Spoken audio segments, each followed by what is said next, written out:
interesting and that actually could give you some really good information about whether yoga might be a good fit. Is your health data signaling to you that it might be time to start that yoga practice? So I often check that little health app, and I have an iPhone. And so the health app is the one, it's white square with the little red heart. And I noticed that after it updated recently, it had new health data where you find out how many steps you took that day. And it was really interesting what data is now available and what they say even about what the data can tell you. So step length is one of the things that it can tell you, and you can get your daily range, weekly, monthly, yearly average. And here's what it says underneath about step length, the length of the steps you're taking. Is the distance between your front foot and back foot when you're walking. The ability to take longer steps is related to your long-term mobility. So if you are noticing, right, that your length of step is getting shorter, and you think about that stereotype of people shuffling, right, when they're older, and that's because, right, they don't feel confident in taking a longer stride. Walking requires strength and coordination. Changes in these can affect your ability to take longer steps. So if you are noticing that your length of step isn't as long as you would like, and you're worried about that long-term mobility, yoga can really help with that, and is something that we can work on. Additionally, double support time, I feel like, is tied with this. So they'll give you a percentage, again, daily, weekly, monthly, on your daily support time. And this is the percentage of time during a walk that both feet are on the ground. So it's very similar in that idea of, are you able to pick one foot up and then the other before you're taking a step, as well as how far out you're getting in that length of step. A lower value means you spend more of your walk with your weight on one foot instead of two, which can be a sign of better balance. During a typical walk, this measure will fall between 20 to 40%. And of course, it's going to vary depending on the terrain, right, that you're walking. If you're hiking versus kind of walking out on your neighborhood. Walking requires strength and coordination, like it said before. Changes in these can affect your balance and 2-foot contact time.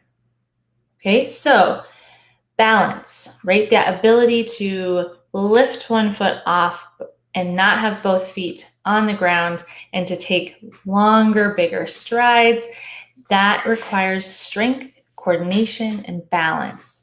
And all of those things are things that we work on in yoga.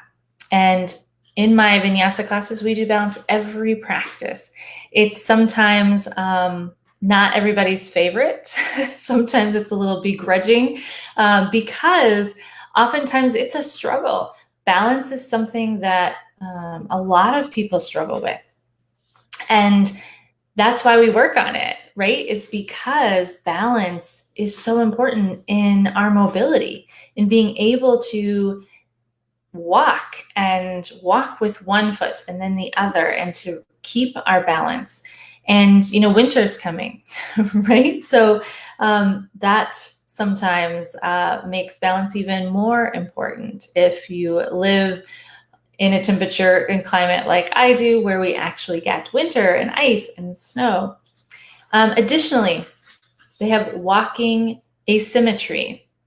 So in a healthy walking pattern, it says, the timing of the steps you take with each foot are very similar. Walking asymmetry is the percent of time that your steps with one foot are faster or slower than the other foot. This means the lower the percentage of asymmetry, the healthier your walking pattern, right? So that could be a sign that something is off in the body, right? That you're not at that kind of 0%, that things are a little bit off. And so I think this health data is super interesting. It gives you a frame of reference. It gives you some more information. And if you've been thinking about starting yoga and for these reasons, so that you can feel agile and mobile and confident on your feet, so that you can improve your balance, so that you can feel more comfortable that if you are on the ground, you can get back up.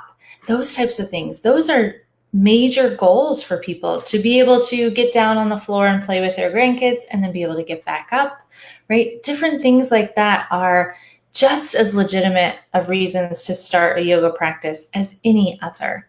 And they are much more common than I want to do a headstand or a handstand. That feeling good in our bodies, staying fluid, agile, mobile, those are number one reasons why people start and maintain a yoga practice. We feel good, but we also reap those physical benefits.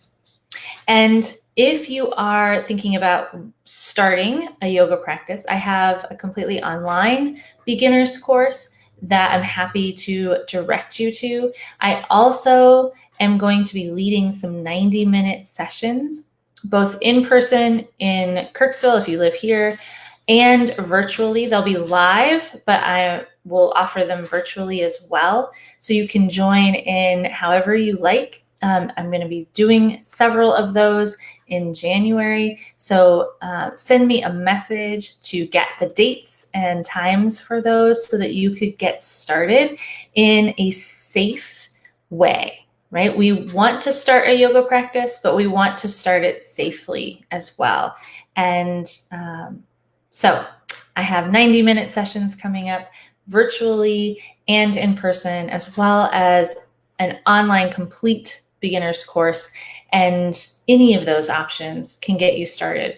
Private sessions are also a great way to start a practice and have it be tailored to your specific goals. So if yoga is something that you're like, ooh, I've thought about it, maybe that health data signals to you, it's time to start, I'm here. Let me know what you want and how I can help you.